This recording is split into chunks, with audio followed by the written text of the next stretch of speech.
მოგესალმებით, ეს სანაიას ეთერია, დღევანდელი ჩვენი სასაუბრო თემა, რა თქმა უნდა, ისევე როგორც ამ დღეებში იყო, არის სტიქია, რომელიც თბილისში მოხდა. ნახეთ ჩვენი ანონსი და შემდეგ სტუმრებთან ერთად დავბრუნდებით სტუდიაში. სანაიას ეთერია. სახელმწიფო და მოხალისეები, ბრძოლა სტიქიის შედეგებთან, რა სახის დახმარება სჭირდება მოსახლეობას? რა მდგომარეობაშია დედაქალაქი სტიქიიდან მესამე დღეს? სტუმრად თბილისის ვიცემერი ირაკლი ლექვინაძე, დევნილთა და განსახლების მინისტრი სოზარ სუბარი. სტიქიის შემდეგ რა რჩევებს აძლევენ მოსახლეობას სპეციალისტები ეპიდემიის გავრცელების თავიდან ასაცილებლად? შეკითხვებს დაავადებათა კონტროლის ეროვნული ცენტრის წარმომადგენელი ხათუნა ზახაშვილი უპასუხებს. სტიქიის მიზეზებზე მსჯელობა გრძელდება. რა მოხდა ვერეს ხეობაში და რა საფრთხეების წინაშე დგას დედაქალაქი? სპეციალისტების მოსაზრებები. არქიტექტორი გიგა ბათიაშვილი და თბილისის ჰამქარის წარმომადგენელი თამარა მაშუკელი. დღეს სანაიას ეთერი. დავბრუნდით სტუდიაში და ჩვენი პირველი ნაწილის სტუმრები არიან, როგორც უკვე იცით, სოზარ სუბარი და ირაკლი ლექვინაძე. დიდი მადლობა, რომ მოიცალეთ და მოხვედით ჩვენს გადაცემაში. ბატონ სოზარ, ვრცელდება ინფორმაცია, პროგნოზი ასეთია ყოველ შემთხვევაში, რომ კვლავ არის მოსალოდნელი ნალექი დედაქალაქში. არის თუ არა ყველაფერი მზად იმისთვის, რომ უპირველეს ყოვლისა გამოირიცხოს ადამიანური მსხვერპლი და შედეგები არ იყოს ისეთი მძიმე, როგორც პირველ შემთხვევაში. დიდი მადლობა მოწვევისთვის და პირველ რიგში მართლა კიდევ ერთხელ მინდა სამძიმარე გამოუცხადო გარდაცვლილების ოჯახებს და მთელ საქართველოს. ყოველდღიურად ახალი ადამიანები ჩნდებიან, უკვე 17-მდე ავიდა დაღუპულთა რიცხვი და რამდენიმე უგზნობრივად არის დაკარგული. აი კიდევ იყო ბოლო ინფორმაცია, ვიდრე შემოვიდოდით და კიდევ ორი გარდაცვლილი იპოვეს სამწუხაროდ და კიდევ უფრო გაიზარდა ეს. ძალიან პირადად ჩემისგან ნებისმიერი ადამიანი ბუნებრივია ასეთი ტკივილია. აღმოჩნდა ერთ-ერთი ჩემი მეგობრის-შვილი, ასევე ჩვენი თანამშრომლის, ჩვენი სამინისტროს თანამშრომლის შვილი, რომელიც სტუმრად იმყოფებოდა იმავე ოჯახში და რაღაცნაირად ესე მოხდა, რომ ეს ტრაგედია დატრიალდა უამრავ ოჯახში და ყველა საქართველოს ყველა ოჯახში პრაქტიკულად, იმიტომ რომ თვითონ ჩვენთაგანის ტკივილია ის რაც ხდება. რაც შეეხება სტიქიას, ჩვენ მივიღეთ ყველა ზომა იმისთვის, რომ თუ რაღაცა მინიმალური ალბათობა არის, რომ ეს განმეორდეს, ბუნებრივია, მაგრამ ყველა შემთხვევაში ის ტერიტორიები, სადაც შესაძლებელია სტიქია შემთხვევაში ადამიანების სიცოცხლის საფრთხე შეექმნას, ის დაცვლილია და იქ არაფერი აღარ ხდება ამ წუთში. ტექნიკაც გაყვანილია, ყველაზე რთული სწორედ ტექნიკის გაყვანაა, იმიტომ რომ უცებ ტექნიკის გაყვანას გარკვეული დრო სჭირდება და ჩქარა ეს შეიძლება ვერ მოხერხდეს. თუმცა ესეთი სტიქიები ხდება 10 წლეულებში ერთხელ და ისე გავიმეორებ მოლოდინი ამ წუთში ნაკლებია, თუმცა საფრთხეები რა თქმა უნდა არსებობს, იმიტომ რომ იქ სადაც ეს მეწყარი ჩამოწვა, მთელი რიგი ტერიტორიები არის ისევ დაძრული და თქვაც ხანგრძლივი წვიმების კოკისპირული წვიმის განმეორების შემთხვევაში შესაძლებელია რაღაცა პროცესები განვითარდეს და ამისთვის ცხადია რომ მზად უნდა ვიყოთ და მზად ვართ კიდევაც. ეს ერთსად ვიტყვი რომ სტიქია ისეთი რამეა, ყოველთვის მზად ადამიანი ვერ იქნება, ჩვენ კი არა, ამ ხელა ქალაქი ნიუ-ორლეანი გვახსოვს, რომ ისე დაიფარა წყლით მრავალი საუკუნის ქალაქი იმ ადგილზეა და მთელი ქალაქი პრაქტიკულად გაუქმდა გარკვეული პერიოდის განმავლობაში. ასეთი რამეებიც ხდება სამწუხაროდ, ბოლომდე ამის წინააღმდეგობა შეუძლებელია. ბატონო ირაკლი, თავად საკუთრივ მერიას, რომელსაც თქვენ წარმოადგენთ ახლა და ზოგადად სახელმწიფოს აქვს თუ არა იმის რესურსი, რომ განმეორების შემთხვევაში, თუ კი უხვი ნალექი იქნება დღეს ღამით, გაუმკლავდეს ამ შედეგებს. მოგესალმებით კიდევ ერთხელ, მაყურებელს მივესალმები და პირველ რიგში მეც გამოვხატავ წუხარებას ადამიანების გარდაცვალების გამო ყველაზე დიდი დანაკლისი. ალბათ ეს არის, რადგანაც დანარჩენს აბსოლუტურად ყველაფერს ეშველება, ეს არის უბრალოდ აუნაზღაურებელი დანაკლისი. რა თქმა უნდა, სრული მობილიზაცია სამსახურები მერიის არიან სრულ მზადყოფნაში და ყველა შესაძლო რისკი, რომელიც შეიძლება უკავშირდებოდეს კიდევ უფრო გართულებას საკითხის ეს მეტნაკლებად არის დაზღვეული, სწორედ ამას უკავშირდებოდა ის, რომ ტექნიკა იქნა გაყვანილი ვერეს ხეობიდან, რადგანაც ბატონო სოზაროც აღნიშნა, რომ შეიძლება ამ მასშტაბის არ იყოს, მაგრამ ძლიერმა წვიმამაც შეიძლება ესე ვთქვათ გარკვეული სირთულეების შექმნას და ყველა ის სახლი, რომელიც იყო გადარჩენილი, მაგრამ გარკვეულწილად იყო რისკის ზონაში, და შეიძლება ძლიერი წვიმის შემთხვევაში შექმნოდა გარკვეული საფრთხე, ამ სახლებიდანაც კი არიან გადაყვანილი ადამიანები. ეს ზონა რა ტერიტორიაზე? ეს არის ვერეს ხეობა ძირითადად, სადაც წყნეთის ქუჩაზე იქ ერთ-ერთი კორპუსი ძალიან სახიფათო ადგილას და სხვა კორპუსებსაც ეხება ეს ყველაფერი. ძირითადად ყველაზე კრიტიკული მდგომარეობა იყო წყნეთის ქუჩის 13 ნომერში, რომელიც გუშინ დაიცალა. ეს ადამიანები გადაყვანილი არიან სხვა კორპუსებს ამ წუთას არ. კორპუსებზე ამ დონის კრიტიკული მდგომარეობა რა თქმა უნდა არ არის, თუ ესეთი რაიმე იქნება ნიშნები, ბუნებრივია მათაც განხორციელდება მსგავსი ტიპის გასაგები. ხალხურ ენაზე რო ვილაპარაკოთ, იმ კორპუსს ამ წუთში საფრთხე არ ემუქრება, იქ ბზარები არ არის, მაგრამ წყალი ძალიან მიუახლოვდა. ოდნავი კიდევ მეტი რო მიწა გამწამოიღოს ეს ამხელა მასა, რომელიც აწვება პრაქტიკულად ხრამის პირას. თავის დაზღვევის მიზნით მაინც უბრალოდ ყოველთვის შეიძლება გარკვეული საფრთხე დღეს ამ წუთში არ არის, შეიძლება გაჩნდეს მოულოდნელად, ამისთვის ბუნებრივია რომ წინასწარ უნდა მივიღოთ ჯობია მეტი სიფრთხილე გამოვიჩინოს ვიდრე რაღაც დავაკლოთ. ბატონ სოზარ, თქვენ ხართ განსახლების მინისტრი და შესაბამისად ალბათ ამ კუთხითაც ზრუნავთ მოქალაქეებზე, რომლებაც იქ სახლები დაკარგეს. დღეს შეგიძლიათ გითხრათ ეს პრობლემა დროებით, რაც მათ აქვთ, ეს დროებითი საცხოვრებლებით ყველა დაკმაყოფილებულია? ამ შემთხვევაში განსახლების კი არა, მთელი მთავრობა ვართ ერთი გუნდი და პირადად პრემიერ-მინისტრი ხელმძღვანელობს ყოველდღიურად, დღეში რამდენჯერმე დათბირები ტარდება, დილას აღამას მთელი მთავრობა ვიკრიბებით, აი დღესაც 9:00-ზე პრემიერთან არის დათბირი, სადაც ყველა ის უწყება და უწყების პირველი პირი მონაწილეობს, არა მხოლოდ მინისტრები, იგივე მერი, იქ არის ყოველთვის, რომელსაც ეს გვეხება და ვისაც შეგვიძლია რაღაც წვლილი შევიტანოთ. ყველა ადამიანი დღეს არის განსახლებული, ყველა ადამიანს აქვს დროებითი თავშესაფარი და პარალელურად მიმდინარეობს გრძელვადიან განსახლების გადაწყვეტაზე გეგმებიც გვაქვს და შესაბამისი თანხებიც არის მობილიზებული. ჩვენ როცა ვლაპარაკობთ თანხებზე, აქაც უნდა გავითვალისწინოთ, რომ თქვათ იქ ხანო 30 მილიონს ვამბობთ, ხან 100 მილიონს, 100 მილიონიც ლაპარაკი. ეს არის ერთი არის ის რა ზარალიც განვიცადეთ და ამის დათვლა ყოველ წუთში ხდება და თქვათ პირველ რიგში არის ადამიანების დაკმაყოფილება და ინფრასტრუქტურის გზების აღდგენა, მაგრამ უფრო გრძელ ვადიანზე თუ გადავწყვეტ, თქვათ ჯერ ამაზე ლაპარაკი ძნელია, მაგრამ როდესაც უკვე უფრო დეტალური შესწავლა მოხდება, როგორი უნდა იყოს სამომავლოდ ვერეს ხეობის გადაწყვეტა, მდინარე სად უნდა გაიაროს, გმირთა მოედანზე რა გადაწყვეტები შეიძლება. კი, ამას ოდნავ მოგვიანებით შევეხებით. კი, ანუ როდესაც ლაპარაკია, ვთქვათ, როდესაც ითქვა, რომ 100 მილიონს შეიძლება მიაღწიოსო, აქ რა იგულისხმება ამ თანხაში? ეს ყველაფერი რაც ახსენეთ, თუ უბრალოდ მოსახლეობა? აქ არის ლაპარაკი ზარალზე, რომელიც განიცადა ქალაქმა, ზარალზე, რომელიც განიცადა ქვეყანამ, ზარალზე, რომელიც განიცადეს ადამიანებმა და ის რაც სჭირდება ამ წუთში ინფრასტრუქტურის აღდგენას და ამაში შედის ბუნებრივია ზოოპარკის პრობლემის მოგვარებაც, მისი გადატანაც, მაგრამ თუ უფრო სერიოზულ გადაწყვეტებზე ვილაპარაკებთ, ამაზე ჯერ არც დათვლა არ არსებობს ბუნებრივია და არც თქვათ სტრატეგიული ხედვა როგორ უნდა განვითარდეს. ეს არ არის 1 და 2 დღის საფიქრალი. კი ბატონო, ამაზე 1 და 2 დღის ნაფიქრალის შედეგია ის. კი, ამაზე კითხავთ ოდნავ მოგვიანებით, მაგრამ მე მინდა მანამდე თუ ავიღებთ საორიენტაციოდ ის თანხები, რაც ითქვა დაახლოებით 100 მილიონამდე, ზარალი, ხო? ეს თანხა საიდან უნდა იყოს მოძიებული ბატონო ირაკლი? ეს რეზერვები ბუნებრივია ამას ალბათ არ ეყოფა, დონორების იმედი აქვს უფრო მეტად სახელმწიფოს? კი, ასეთ შემთხვევაში დონორების მზაობა რა თქმა უნდა ყოველთვის არის, რომ გასწიონ დახმარება. გუშინ იყო დონორებთან შეხვედრა, ისინი იმყოფებოდნენ სტიქის სახით ადგილზეც. ძირითადად დონორები გამოთქვამენ მზაობას, რომ შეიძლება იყოს გარკვეულ ნაწილში ჩართულობა ამ ინფრასტრუქტურის აღდგენაში და გარკვეულწილად იქნება ნაწილი, რომელიც შეიძლება იყოს საგრანტო კომპონენტით, ან ნაწილი შეიძლება იყოს სწორედ აი ესეთ ამის ფორმები ალბათ მოიძებნება, როგორც ხდება ხოლმე. და ნუ ბუნებრივია ხა დონორებთან მუშაობა არის ძალიან მნიშვნელოვანი, იგივე სარეზერვო ფონდებიდან გარკვეული რესურსი, რომელიც უკვე შეგიძლიათ გითხრათ მეახლოებით, მაინც სარეზერვო ფონდებიდან რა თანხის აკუმულირება არის დღეს შესაძლებელი საქართველოში? მე როგორც ვიცი და ეს 10 მილიონი იქნა გამოყოფილი მთავრობის მიერ ამ სტიქის მოვლენების პირველადი საჭიროებების სალიკვიდაციოდ.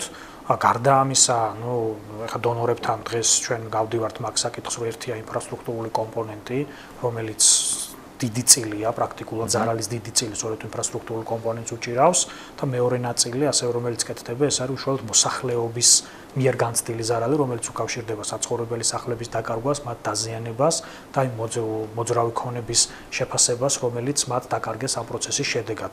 Რა თქმა უნდა, გარდა დონორების არის დიდი აქტივობა კერძო სექტორის მხრიდან და კერძო სექტორიც დღეს გუშინ ძალიან სოლიდარულია და ზარები არ წყდება, ისინი სხვადასხვა ფორმით ცდილობენ ჩართულობას ამ სტიქიის შედეგების ლიკვიდაციაში. ეს უკავშირდება როგორც სპეციალურ ანგარიშებზე თანხის მობილიზებას, რომელიც ამ დროისათვის 2 მილიონ ლარზე მეტია, ასევე სხვადასხვა საკვებით, პირველადი საჭიროებების ნივთებით, ბინებით, უზრუნველყოფაზეც არის საუბარი, სამშენებლო მასალებით დახმარებაზეც და ყველა შესაძლო იმ ნივთზე, რომელიც მოსახლეობას სჭირდება, რომლებიც სტიქიისგან არის დაზარალებული, ან მერიას სჭირდება გარკვეული სამუშაოების ჩატარების. ანუ ყველა ამ კომპონენტიდან გამომდინარე, ბატონ სოზარ, სახელმწიფოს რაღაც კრიტიკული მომენტი თანხების აკუმულირების მხრივ არ უდგას, თუ სწორად მივხვდი. აი ამ ეტაპისთვის ბუნებრივია გვაქვს ყველა საშუალება, ანუ 10 მილიონი რომელიც გამოვიყო მთავრობის სარეზერვო ფონდიდან, 2 მილიონზე მეტი რომელიც მოსახლეობიდან შეიკრიფა და მოიკრიბა და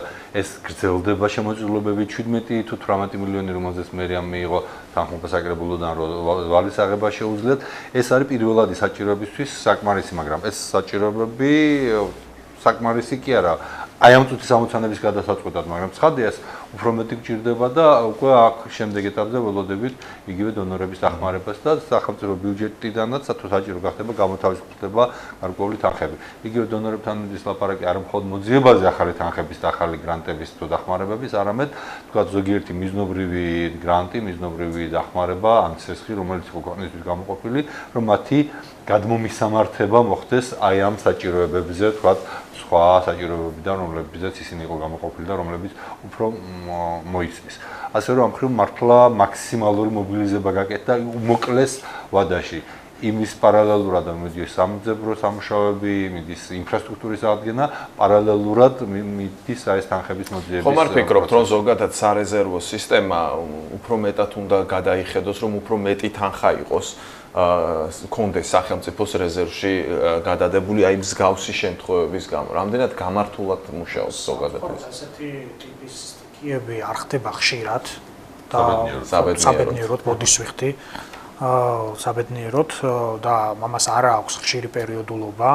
ამიტომ ბუნებრივია ფორს მაჟორი ყოველთვის არსებობს და ამ ფორს მაჟორის ეფუძნება გარკვეულწილად ის სარეზერვო ფონდები, რომელიც არსებობს. ამიტომ ბუნებრივია ხა წინასწარ რთულია განსაზღვრო, როგორი წელი იქნება და რა მასშტაბის სტიქიასთან შეიძლება იყოს საქმე, რაღაც ალბათობით ამის დათვლა ხდება და ამას ეფუძნება სარეზერვო ფონდებში არსებული თანხები, თუმცა ამ სტიქიის მასშტაბი საკმაოდ დიდი იყო და ამის მოლოდინი წინასწარ ბუნებრივია საკმაოდ რთული იყო ვინმეს განესაზღვრა.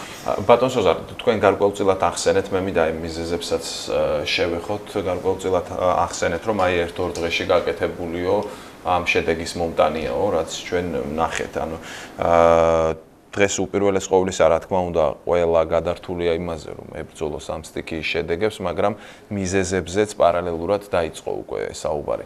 თქვენი შეხედულება, თქვენი პოზიცია და ვერსია რა არის მომხდართან დაკავშირებით? არ დავიწყებ ახლა ამ თემაზე სპეკულაციას. მე ერთი რამე შემიძლია გითხრათ, ხელოსმენდის ხალხის ექსპერტებს, თორცდები ვარდოსანიძე, ლადო, ხო? ერთ-ერთი რომელმაც თქვა, რომ არ თავარი რა, აი ზოგი ამართლებდა, ზოგი პირდაპირ ბრალსდებდა ყოფილ ხელისუფლებას, არც ერთს გავაკეთებ, არც მეორეს, არ შეიძლება ნაჩქარევად ასეთი პროექტების განვითარება. აი დღესაც რო კითხო ყოფილ ხელისუფლებას ყოველდღიურად გვიკიჟინებენ, რომ რატომ გააჩერეთ თბილისის შემოვლითი ზღვის პროექტი. თუ ვინმე სჭირდება ეს შემოვლითი ზღვის პროექტის დაზრვა ადგილიდან, თუნდაც იმიტომ რომ რაღაცა ამ მიზნით აკუმულირებული თანხების ხარჯვა მოხდეს და ერთგვარად ლარის გამყარებასაც ხელს შეუწყობს ეს სიტყვაზე, ხო? ყველაზე მეტად ეს სჭირდება დღეს საქართველოს მოქმედ ხელისუფლებას, საქართველოს მთავრობას, ანუ ჩვენ გვჭირდება. იმიტომ რომ იგივე ლარის გამყარება, იგივე ადამიანების დასაქმება, ეს ფული დეილს ამ წუთში, მაგრამ არ არის ეს დათვლილი პროექტი და ჩვენ ხონდა გავთვალოთ რა შედეგს მოგვიტანს 3 წლის მერე, 5 წლის მერე, 50 წლის მერე, ემუქრება თუ არა თბილისის ზღვას, რომელიც არის თბილისის საცქმელი წყლის ერთ-ერთი მარაგი რამე საფრთხე, ემუქრება თუ არა კატასტროფები ანგლეს და არ არის ეს გზა დათვლილი ასე.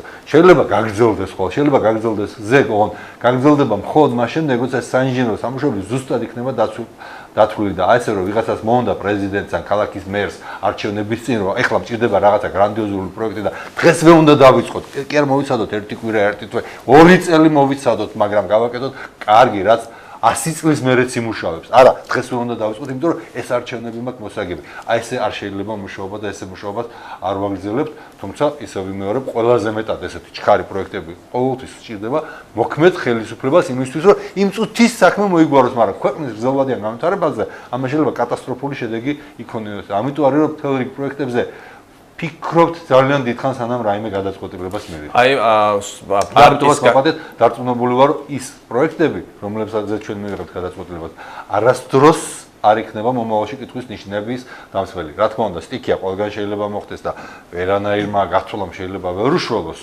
თქვა სიტყვაზე დღეს 9 საბჭოთა პერიოდში იყო 7 ბალიანი გათვლა ნებისმიერ ნაგებობაზე. დღეს 8 და ზოგიერთ საქართველოს ზოგიერთ რეგიონში 9 ბალიანი.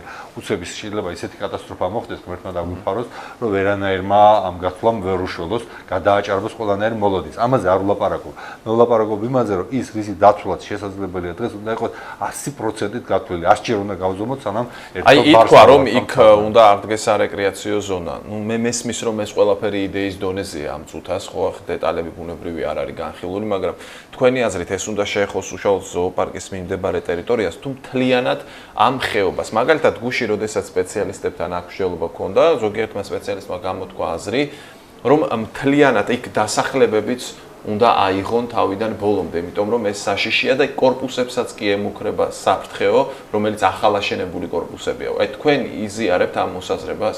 ეხლა როცა ვლაპარაკობდი რომ თქვათ დღეს ვლაპარაკობთ 40 მილიონი, 100 მილიონი და სინამდვილეში არ ვიცით რა დაждდება, გულისხმობს სწორედ ასეთ გრძელვადიან გადაწყვეტას, როცა შეუძლებელია ამ ეტაპზე ზუსტად დათვალო, ეს არის 100 მილიონი თუ არის თქვათ 9 მილიარდი და შეიძლება გრანდიოზულ თანხებზე გავიდეთ, მაგრამ ეს შორეული ამოცანა. დღეს მე რამდენადაც პირველადი დასკვნები მაქვს, თუ არ ჩავთვლით აი ერთ კორპუსს, რომელზეც წეგან ვლაპარაკობდით, დღეს ესეთი საფრთხე არც ერთ კორპუსს არ ემუქრება, საძირკველი მყარია, ისეთი დაზიანება, რომ მათთვის თქვა საფუძველი გამოეთხარა არ არსებობს, ასე რომ ამაზე ლაპარაკი ჯერ ნაადრევია.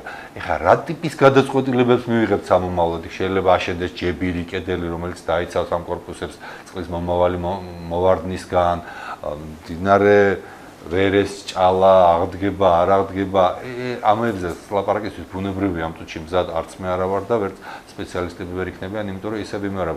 ეს უნდა იყოს თემა, რომელიც ხანგრძლივი ფიქრის, განსჯის, კარგი შესწავლის და კარგი ანალიზის შედეგი უნდა იყოს მრავალი დარგის სპეციალისტების. ურბანისტები, ეკოლოგები, რა ვიცი, ნიადაგმცოდნეები, უამრავი ადამიანი უნდა იყოს ჩართული და ქალაქის მოსახლეობა, რომელიც აზრი ასევე მნიშვნელოვანია. გასაგებია, ბატონო ირაკლი, აი მერიაში რა ოპოზიცია გაქვთ ამ ხეობის მომავალთან დაკავშირებით? მეც ვიზიარებ, ეხლა ამაზე ცალსახა პასუხი რთულია. ეს უნდა თქვას განაშენიანების გეგმამ, რომელიც სწორედ ამ ადამიანების ჩართულობით დადებს სურათს, რა შეიძლება იქ იყოს ისეთი გადაწყვეტა, რომელიც იქნება უსაფრთხო, კომფორტული და მოერგება, ესე რომ ვთქვათ, იმ სივრცის სქემას. ამიტომ ეხა იქ საუბარი არის და ფიქრიც არის იმაზე, რომ ზოოპარკი სადაც გადასულიყო იმ ტერიტორიიდან და ამისთვის სივრცე არის თბილისის ზღვის ტერიტორიაზე, დენდროპარკის მიმდებარედ და ზოოპარკის დიდი ნაწილი პრაქტიკულად ამ სტიქიის შედეგად ისედაც განადგურებულია. დანარჩენი ტერიტორია, ამას ალბათ მაინც განაშენიანების გეგმა აჩვენებს, შეიძლება იქ უკეთესი იყოს უკეთესი იყოს არეკრეაციო ზონის არსებობა, თუ რა თქმა უნდა ის სივრცე საფრთხის შემცველია მშენებლობებისთვის, იქ მშენებლობები არ უნდა იყოს.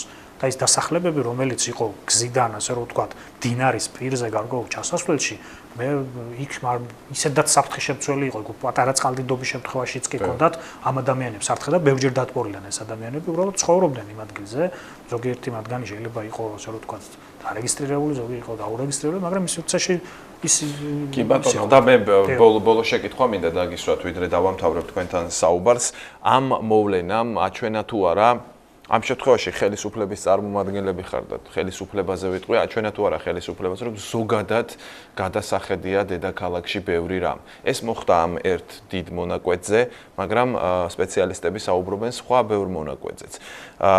ზოგადად ქალაქის დაგეგმარება, მშენებლობები, რომელსაც ხშირად უწოდებენ, რომ ეს არის სტიქიური მშენებლობები.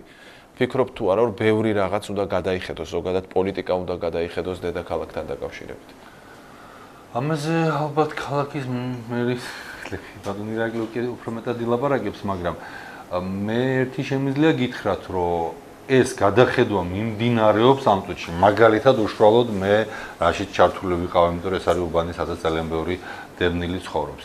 ქალაქის მერიამ წამოიწყო უზარმაზარი პროექტი და უცხოელი სპეციალისტები არიან ამაში მოწვეული, რომელიც შეისწავლის ქალაქის თბილისის ზღვის გარშემო განაშენიანების გენერალურ გეგმას და თითოეული მშენებლობა, თითოეული ბოსტანი, თითოეული ქოხი, თითოეული სასახლე, თითოეული სათამბჯენი, რაც იქ შეიძლება აშენდეს, უნდა თითოეული გზის მონაკვეთი უნდა დაექვემდებაროს ამ გენერალურ გეგმას, რომელიც იქნება ამ განაშენიანების. ეს ერთი მონაკვეთი, რაც მე ვიცი, მაგრამ ესეთ მონაკვეთებად არის დაყოფილი მთელი ქალაქი და არა მარტო მთელი ქალაქი, მთელი საქართველო. ცოტა რამდენად სპეციალისტი არა ვარ, ხმიჭირს ამ ტერმინების უსტად აღდგენა, მაგრამ მე როგორც მინისტრი ვარ ერთ-ერთი წევრი იმ კომისიის, რომელიც იგივე ქვეყნის ამ ტოპოგეგმა კეთდება, რომელზეც ტოპოგეგმა კი არა, სადაც არის ზუსტად განსაზღვრული ქვეყნის განვითარების ძალიან ზოგადი სქემა. სოფლის წამყვანი კომპანიებისგან მქონდა შემოთავაზებები, ბოლო სხდომაზე 3 ესეთი უფრო ძლიერი კომპანია იქნა შერჩეული, რომლებსაც მიდანაც უნდა შეერჩეს. ის კომპანია, რომელიც ქვეყნის ესეთი გენერალური განვითარების მთელ გეგმას დაგვიდებს, სადაც იქნება დემოგრაფიაც გათვალისწინებული, ეკოლოგიაც გათვალისწინებული, სოფლის მეურნეობაც გათვალისწინებული, ქალაქების დაგეგმვაც გათვალისწინებული. ოღონდ ეს არ არის ერთ დღეში და ერთ თვეში გაკეთებადი გეგმა. მე გეტყვით, შეიძლება ცოტა ჩემი კოლეგის ნაცვლად ლაპარაკობ, მაგრამ იგივე, როდესაც ლაპარაკი იყო, რა ქვია, ფაზისი ქალაქი ლაზიკა, ხო? просто და პორტზე იქ შენებული ეკონომიკის მინისტრი, რომელიც ხელმძღვანელობს ამ მიმართულებას, ჩამოყვანილი ჰყავდა ანაკლიის პორტი რა დამოვსახა. სოფლის წამყვანი კომპანიები მონაწილეობენ ამის დაგეგმვაში და უნებრივია გავიმეორებ წეღანძელს, მოქმედ ხელისუფლებას ყოველთვის უნდა რაღაცა გააკეთოს დაჩქარებულად და როდესაც ჩვენ ვეკითხებოდით ახლა კოლეგები, რომ ნუ თუ არ შეიძლება დავაჩქაროთ, რომ დაიწყოს არა 2016-ში, არამედ 2015-ში ამ პროექტის განხორციელება.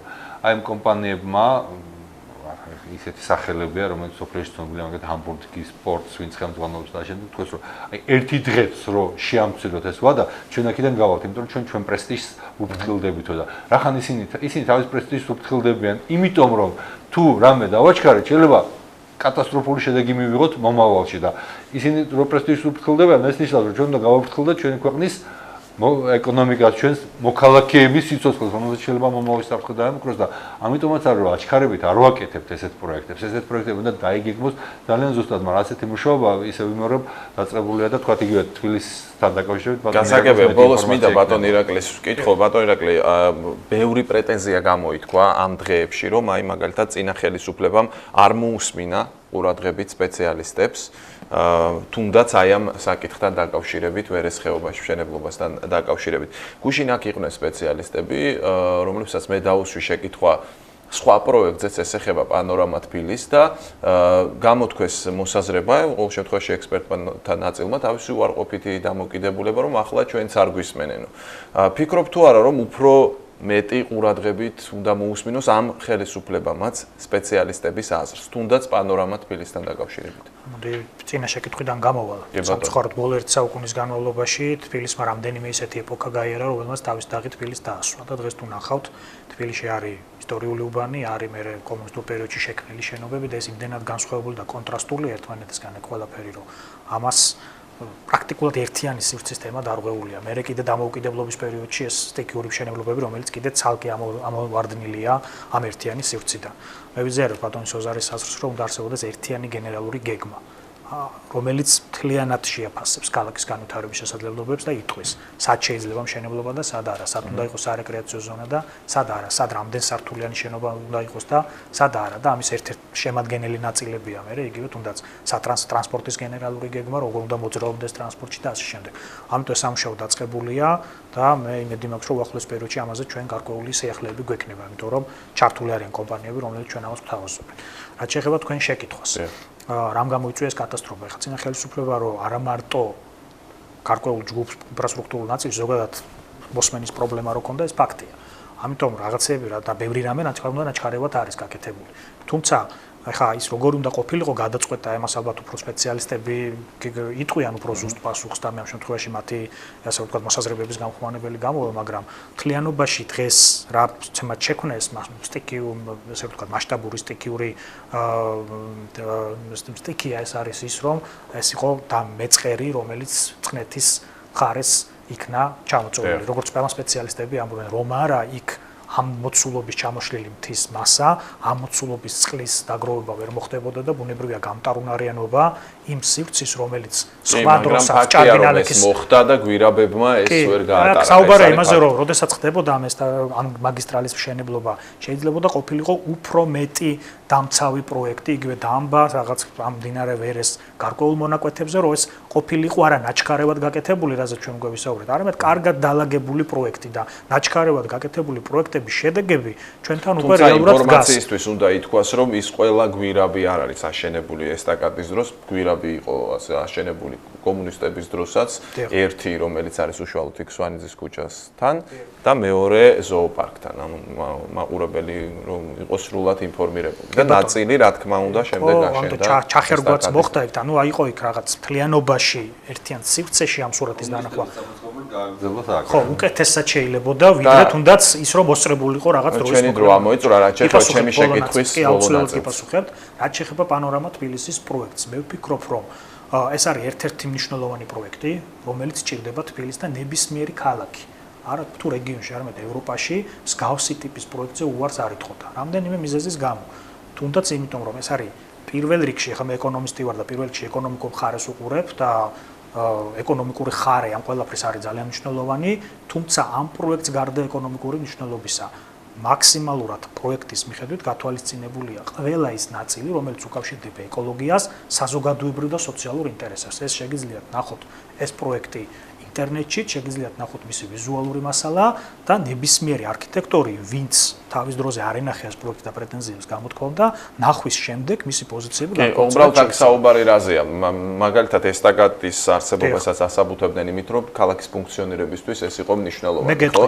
მაგრამ აი გუშინ მე სპეციალურად ყავდა ექსპერტები, სპეციალისტები ამ საკითხზე, რომ მათგან მომესმინა ეს ყველაფერი. ერთ-ერთი ამბობდა იერსახესთან დაკავშირებით, მეორე სპეციალისტი ამბობდა, რომ შეკითხვები აქვს უსაფრთხოებასთან დაკავშირებით. მე ვფიქრობ, რომ ამ პროექტთან დაკავშირებით კითხვის ნიშნები ნაკლებად არსებობს, ესტაკადას რაც შეეხება, მეც გიდასტურებს, რომ ესტაკადას და ამ მაგისტრალის არსებობა ძალიან მნიშვნელოვანია, იმიტომ რომ თბილისში დღეში 500,000 ავტომობილი მოძრაობს და სატრანსპორტო ნაკადები არის ინტენსიური და ქალაქი არის გადატვირთული. ეს ესტაკადა რომ და ესტაკადა და თუნდაც ეს გზა რომ უნდა არსებობდეს, ამაზე კითხვის ნიშანი შეიძლება ნაკლები იყოს, თუმცა როგორ არის რამდენად არის დაპროექტებული სწორად და რამდენად გათვალისწინებულია ყველა ის ნიუანსი, რომელიც მის მაქსიმალურ უსაფრთხოებას უზრუნველყოფს. აი ამაზე აქვს საუბარი. და იგივე პანორამა თბილისი, რომელიც ამდენი ხანია დაანონსებულია და გადის უამრავ ექსპერტიზას, ხო? და გადის უამრავ, ასე რომ ვთქვათ, რევიზიას, სწორედ ეს არის იქ თავარი